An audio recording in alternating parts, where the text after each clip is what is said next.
All right. Well, welcome back. We are re-recording our Sunday snack on Monday. So it's like a Monday continuation snack. But hey, I get to talk to you twice in 1 week. I'm not bummed about that. So, and this time I look a little bit better and I can actually use the video recording. So just as good. But we decided, actually, I'm pretty sure that you were the one who gave it the name. I don't think that was me. And it's just really fun to say, but we wanted to do like a weekly recap of just kind of like what's going on with the nonprofit and Beautiful Strength, what's going on in the world.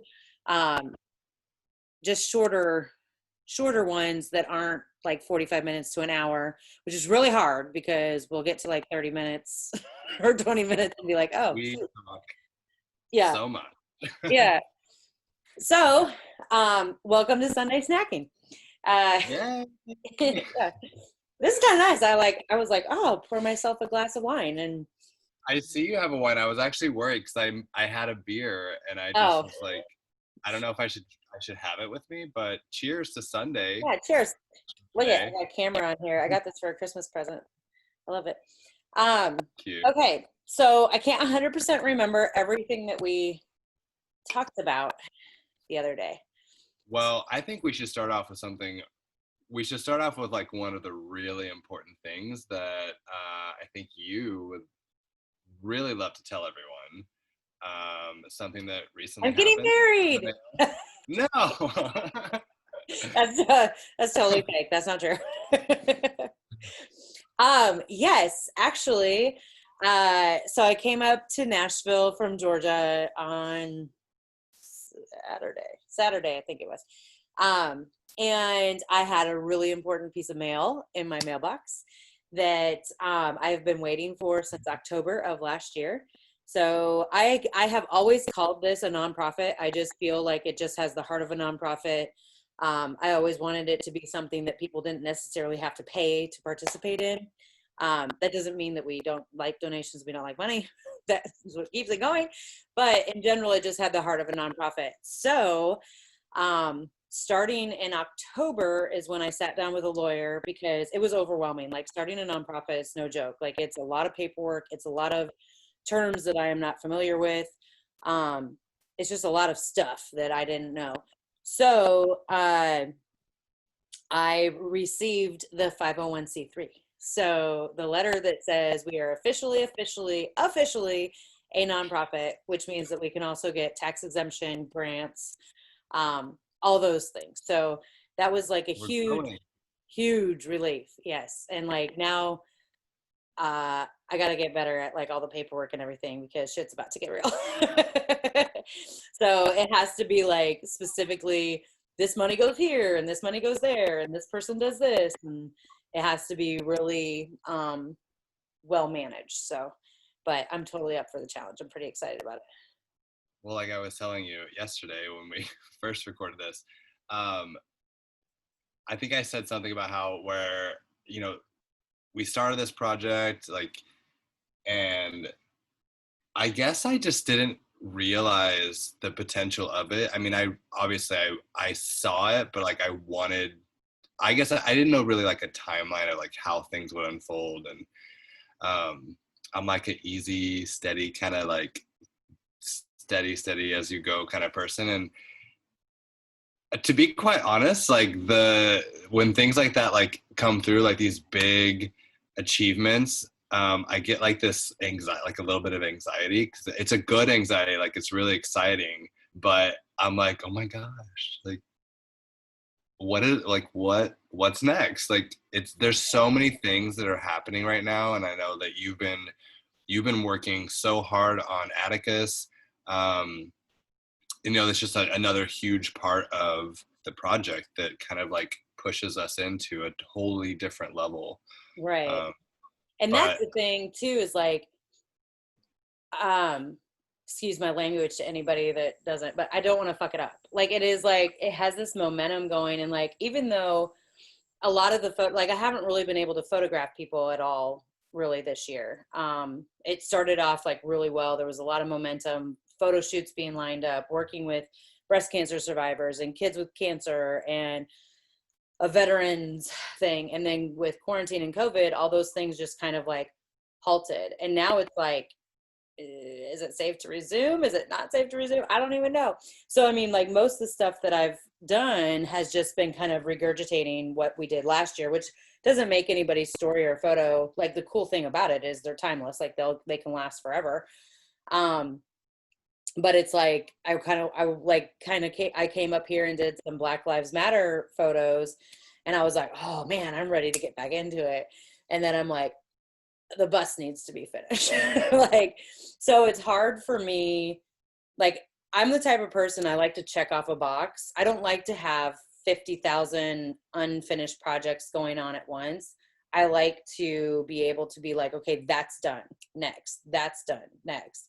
And so not having the bus done is kind of stressing me out, because if I had that done, then I could move on to the next step, which is like reconnecting and getting more photos and like being back in Nashville and being back to planning and getting everything else in order. So it's just kind of like, but I also have to give, myself grace and give everybody, the whole project and everybody else grace, because we're all in this like weird time where we don't know what's safe, what's not safe, what we could do.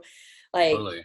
there's no certainty right now. So not to say that it's not going to come, but my goal this year was to hit like 500 photos and get like all the stories and be on the road and whatever. I mean, yeah, like you said, I mean, we're all kind of in this position where, I mean, I didn't even think it was possible for the entire world to shut down, like more or less just our country, and especially our country. I had no clue that could be a thing. And, we just kind of do the best that we can and constantly check on each other and make sure everyone's doing okay. And, we're just pushing along as much as we can. So, And as but much I like also, I haven't adapted very well to quarantine. I haven't adapted very well to not being around people. Mhm. But I will say, without it, I would not have made the progress that I made on building the bus. Like, I mean, I've never had that much time off to be able to like just focus and get it done. And now I'm like, my people are starting to call like that they want photos and stuff, and I'm like, August. I'm like, I need till August. I'm like, and I can't feel bad about that. Like, I know the business is going to come back, and I know the opportunities and the connections are all going to come back. I just have to be like, get the bus done. It's a priority. And then get comfortable driving it so you can get comfortable getting places, well, getting stories. the bus opens up so many more doors too. I mean, just being able to travel. I mean, I can't imagine how difficult it is for you to pack up all of your stuff. Like every time you want to go somewhere, set it all up and just like, yeah, I mean, it's Well, I awesome. think even if I'm doing it in Nashville, I could go get the bus from Goodlettsville, bring it to like my apartment and park it on the side of the road, pull the generator out, and then like have people come to my house. Like right now I kind of have them come to my apartment, which I'm okay with it. It's like whatever. But now it's like, I don't really want to set up a backdrop in my bedroom. That's kind of weird, especially if I'm photographing people that I don't know. Like, hey, yeah, come on over. And then like, come into my bedroom. It gives like a feeling of a little more legitimacy as well, I think, when Yes, it's like absolutely. based to be doing it. For sure. For sure. So, well, can we talk a little bit about what's been going on lately? I mean, we're trying to recap kind of what's Yeah. happened in the past few weeks, and um, specifically going from our quarantine conversations or COVID conversations, and then just like totally being thrown into seeing the death of George Floyd and how horrific that was, and then just like all of the other situations, deaths, police brutality, social injustices. It's come to a really major peak right now, and sparked up tons of protests. And I mean, that's one of the things I think here in Chicago has been at the forefront of even just like, I mean, it totally overshadows the fact that we're in quarantine, which I think is absolutely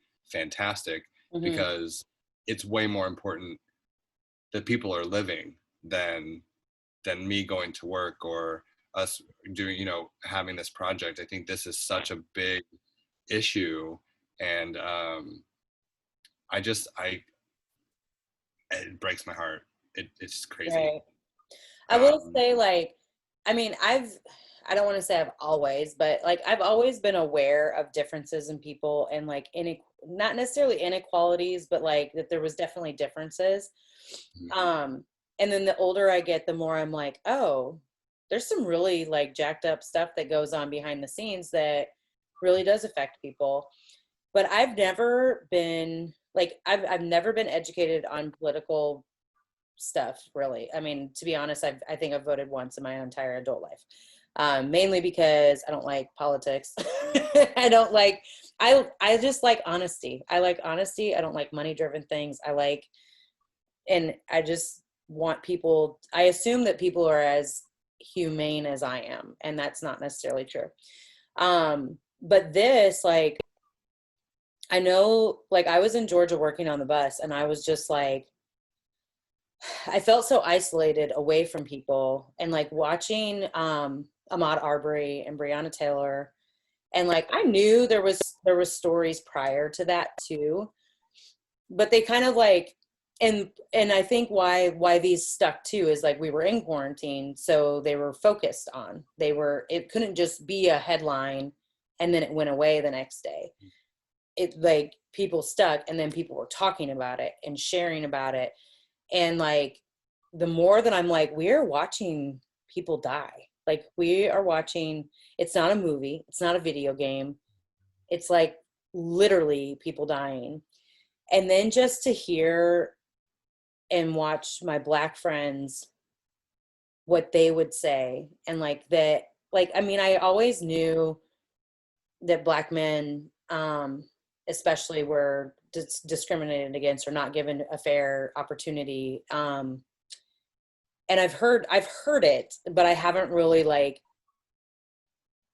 paid deeply attention to it. Like I don't want it to happen. I never have wanted it to happen, but I've never done anything to counter it. Like except for being friends with people, but I've never like, stood toe to toe with somebody at a protest.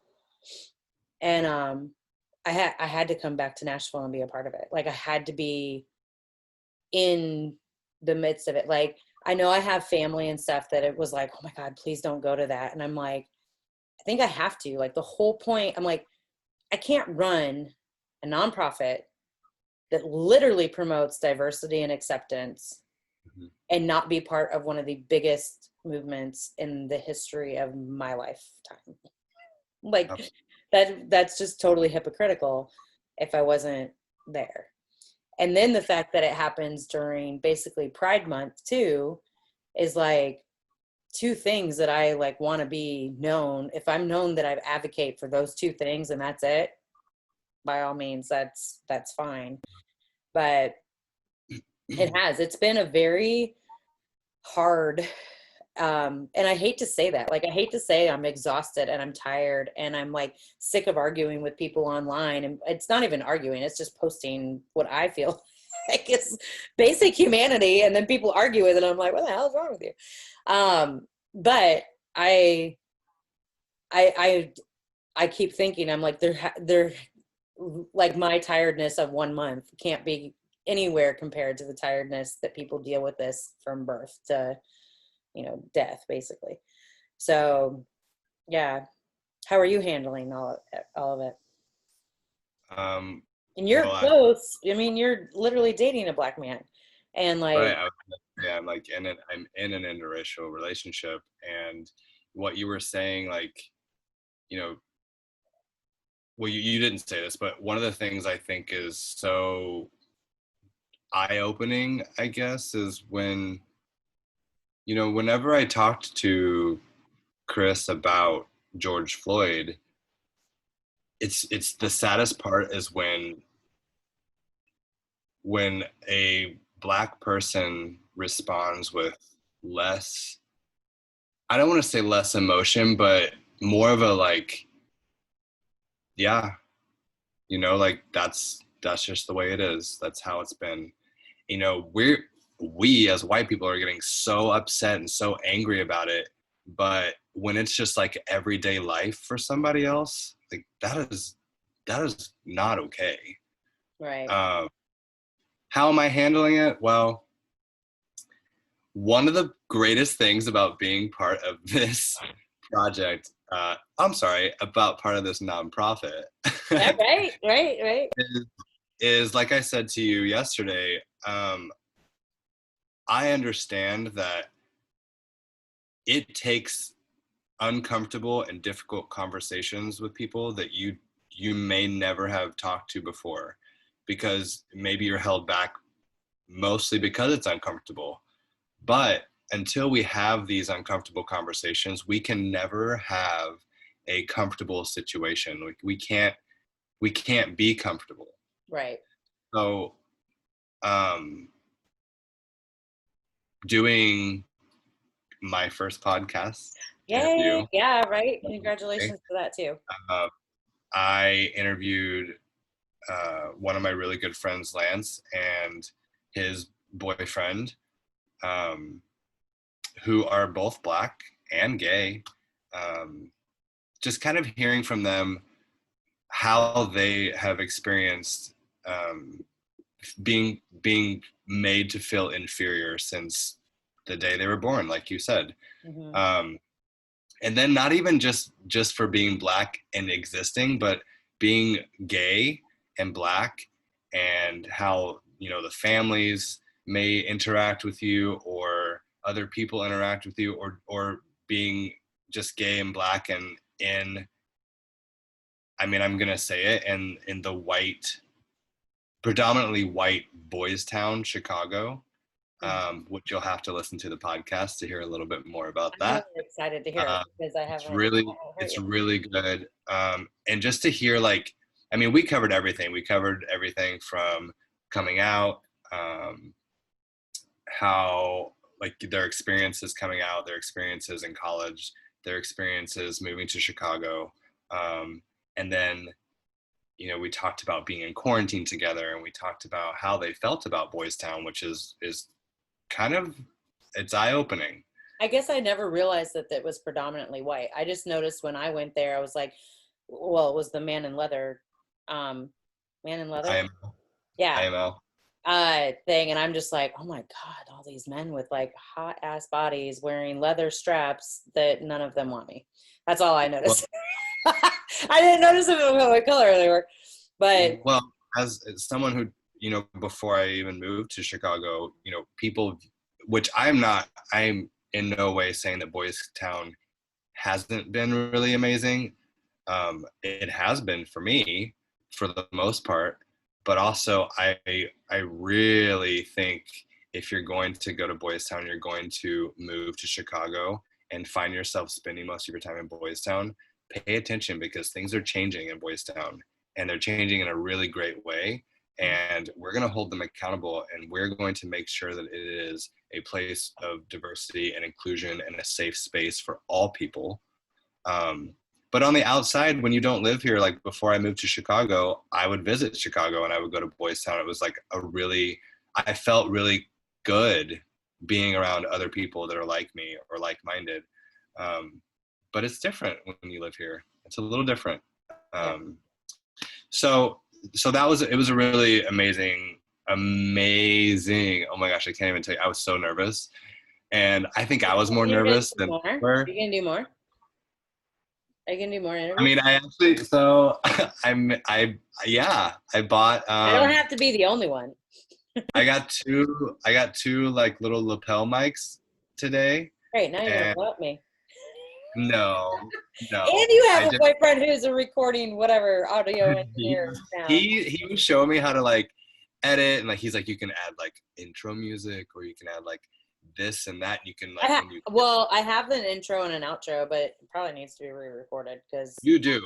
But he's saying like even where you cut it, because there were some times when I was like, excuse my language, but I was like, oh shit, I did.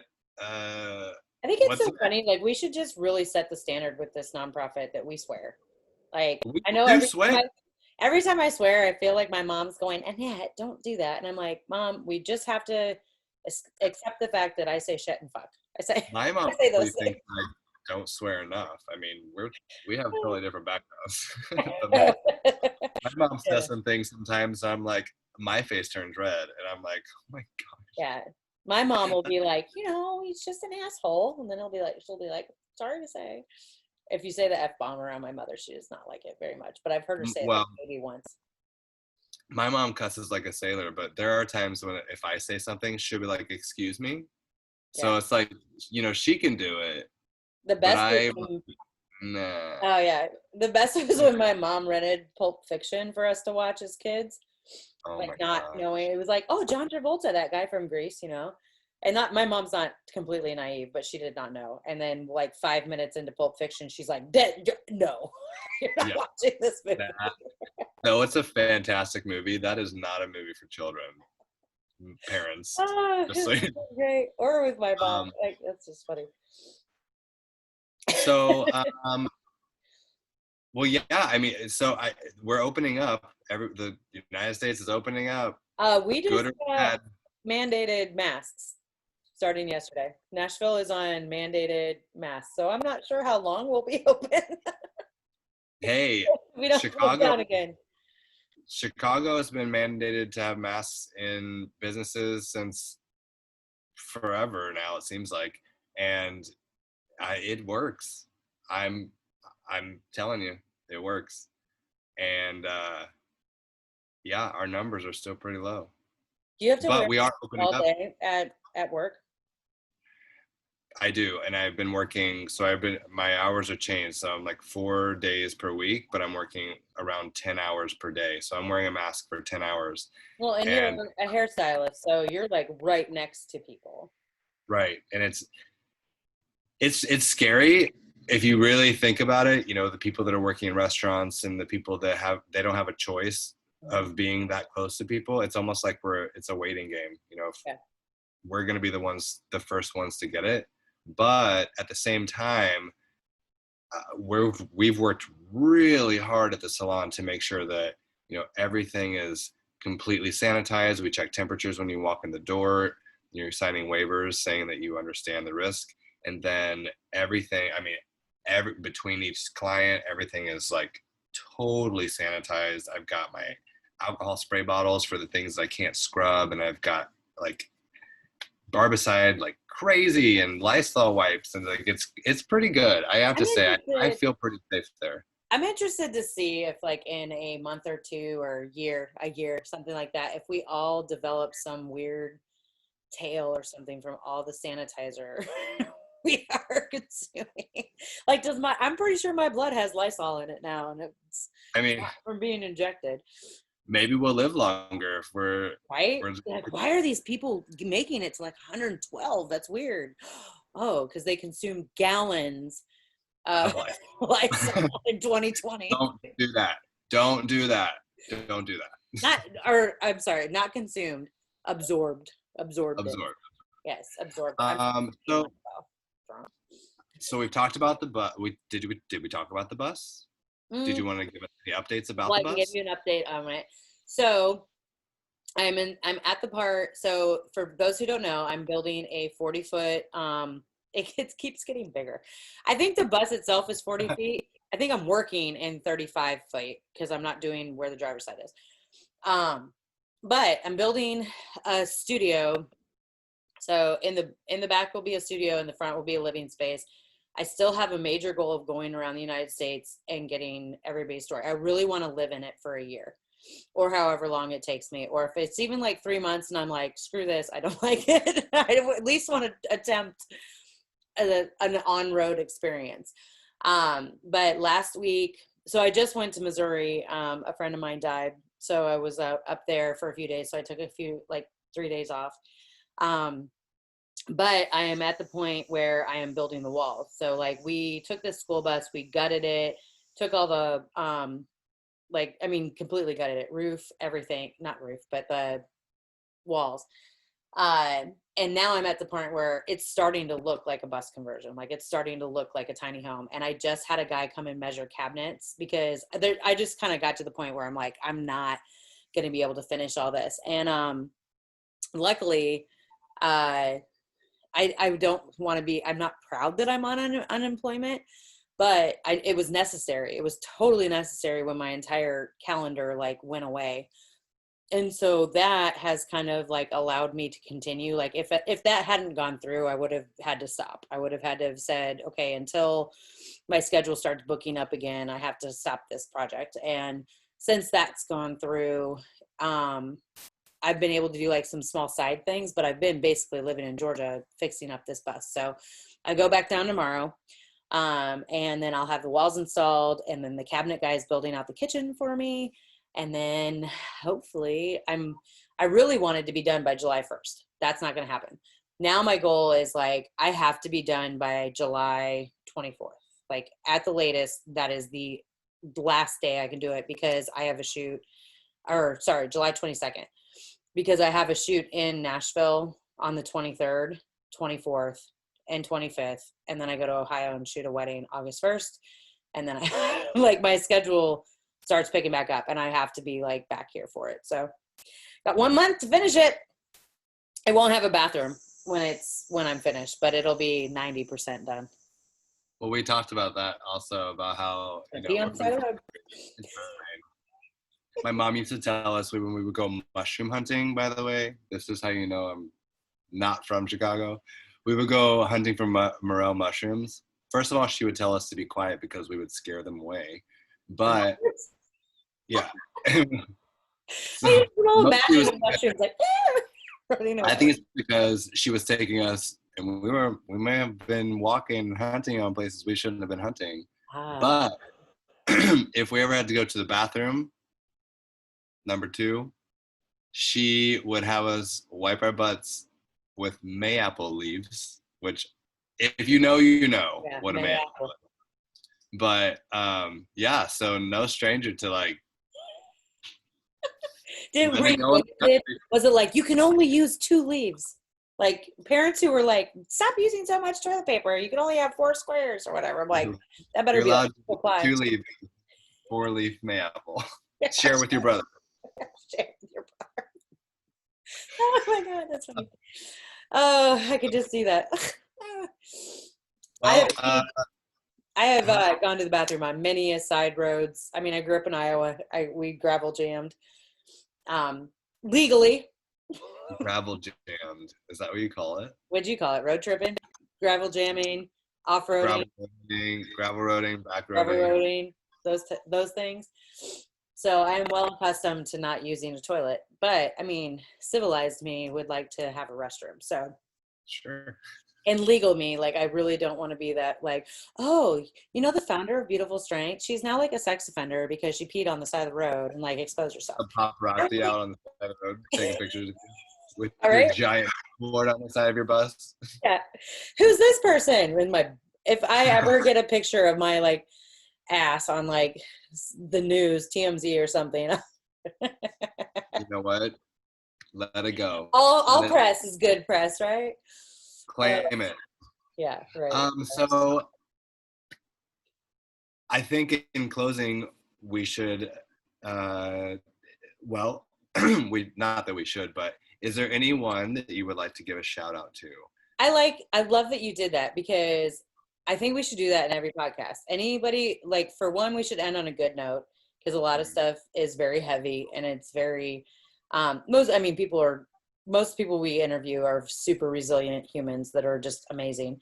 But if we're talking about these things, a lot of times, like things like Black Lives Matter and Pride and a lot of the laws and stuff that are being passed right now are pretty heavy hearted. So to end on something where you're giving a shout out or props to somebody who you think is being a badass or like doing badassery and this, yeah. And just calling out the good, I think that's a great way to end it. I think we should do that in our daily lives, something we're grateful for. But Um, now I have to remember what I said yesterday because I think it was really good, and I don't want to steal.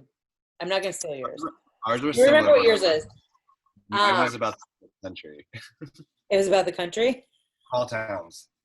Yeah. Yeah, I remember what yours was. So I think mine was, and it still is true. I think I am so proud of the people who are standing up right now, and the people who are continuing it. Like I love that Black Lives Matter surfaced a few years ago, and it was knocked down. It was knocked down. It was knocked down. It was people did not see priority in it, didn't understand it, and now it's coming back again, and it's like I think that this is the time where there's going to be some changes.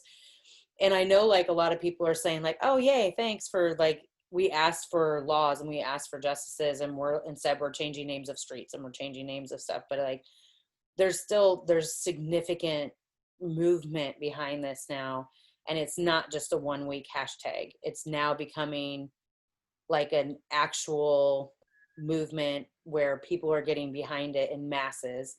Mhm. And I think like I mean the first couple of days it came out, I was like mad posting and watching everything, and then I was just like, well, this is not good for your mental health. Like this is you're getting overwhelmed. I'm a very big empath, and I will like just suck in emotion from everybody. And that's not healthy.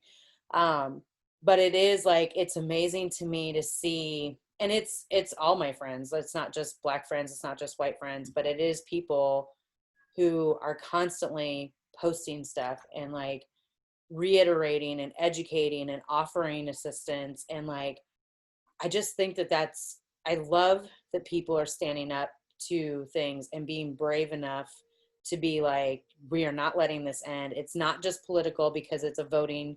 I'm sure there's some Mhm. people that are like, oh, it is. It's just Sure. after November, who cares? And I'm like, I refuse to let it be that. And I love that people are finally doing that too. So big standing Definitely. up. Yeah. What about you? What do you? I mean, mine was kind of honestly it was a little bit of a piggyback off of what you're saying and how it is important for people to continue to speak out and not let this major issue dissipate into the background. But mine is a little more specific to the people that are in the small towns, the people that are from Lake of the Ozarks, for instance, or just any small area that's not very diverse where their voices sometimes seem like a cry in just a crowd of people. um, a kudos to those people for understanding that there is a problem, and no matter what the people around you are saying to you about how all lives matter, or trying to kind of dilute what this cause is. I know that we talk. I also have to say real quick, I know that we're talking specifically right now about Black lives and social injustices towards them, which I think we also need to say that this is only because right now this is what's really important. Mhm. Of course, all lives are very important to us, and each race and religion and sexual orientation, all of these people really mean a lot to us. But at this very moment, it has come to the surface again that 13% of this nation is Black, and they are dying, and they are not being treated like the rest of us. So back to the people in these small towns that, like Lake of the Ozarks or Gravois Mills, where I grew up on Lake of the Ozarks, where there's 140 people, and I did not see a Black person growing up. Mhm. So, self-education, wanting to know what the real story is, why is this happening to other humans, people that are just like us. Um, I could go on forever.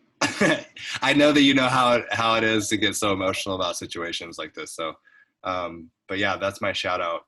The little people, the ones that are like The little people. have everyone around You're you. so high and mighty right now, but those little people. I'm just kidding. Those little people They're in little those people. little towns. And those little I TJ know Maxx. who you are. I see them. I see them on my Facebook. I Well, hear you, and I right. support you. And I think for like you and I, we both live in an area that is fairly accepted. Probably Chicago a little bit more than Nashville, but in general, cities that are more diverse, your opinion, when you say your opinion, you're going to find 2,000 other people around you that have a fairly similar viewpoint to what you 2 million. have. Right. Same thing to 2 million. like me. It doesn't take me long to surround myself with people who have a fairly similar Yeah. opinion to me. So for somebody who's in an area, whether it's, you know, a big city, but like portion where, or they're in a corporation, or they're in a small town, and not to say that small town people are ignorant or anything like that. No. It's not that. But when you're not around a lot of diversity and We have you our own stand up, bubbles. yeah, that's a huge, that takes a lot of balls. Like it doesn't take a lot for me to go, well, it does, but it not in general. Like if I, like me going to the protest was not me like going against a whole bunch of people who didn't have the same feelings I had. Whereas somebody like, there's now an anti-racist group, Facebook group at Lake of the Ozarks. I think that's amazing. And I was What? like, yeah, I'm in it. I can invite you. Because also remember, there's only two things. There's racist and there's anti-racist. Right. There's nothing in the middle. Right. No, there, and a lot of that is like acknowledging, like I will say, as a kid and probably as a young adult, I was a racist without really, I would say I was more of a racist out of fear, not out of like hate. I didn't hate Sure. people, but I was I don't want to say groomed, but like a lot of people I think have been by media or by just lack of diversity and lack of being around multiple types of peoples, and you fear what you don't know. And the thing is as an adult, you have to face those fears, realize that they're really dumb, and then learn from them and learn how that it, I mean, like the more you shine light on something, the less you are fearful of it. So anyway, I'm growing as an adult, and I'd hope somebody does not take a little snippet of that and says, "Oh, and that's a racist." Like, no, I am an honest person of saying these are fears that I have worked through and have been well aware of it. Well, I, for one, am super proud of you. And I would not, I, if I didn't believe in everything that you are and everything that you do, I would never have even considered being part of this project, nonprofit. Well, it's beautiful But project, but it's nonprofit. Well, I guess yeah, I don't know if projects actually. I don't even know what our legal name is. you know, you're talking about surrounding yourself with people that are like-minded since day one. I mean, literally since day one. Mm-hmm. That was it for me. I knew who you were. I knew what you were about, and I have nothing else. Like, I have no worries when it comes to how Annette feels about something. So Yeah. Sometimes I question myself, but sometimes I question myself about being open and out there. And like, this is real. This, I will say, the last 3 weeks, I have been more honest with myself and my feelings and projecting it out to the world than I have ever been. Whether it's been about body positivity or like LGBTQ rights or anything. These last 2 weeks, I'm like, if I lose people along the way, it's just you're what gonna it is. gain you're gonna gain so much more by being Right. on the right side. I believe we're on the right side. We're on the right side of change anyway. Right. So we have a lot of people that are on the right side with us. Absolutely. Okay, let's stop this there because I think that is a great way of ending it. I need to figure out how to stop recording. So, love you. And that was our little Sunday snack.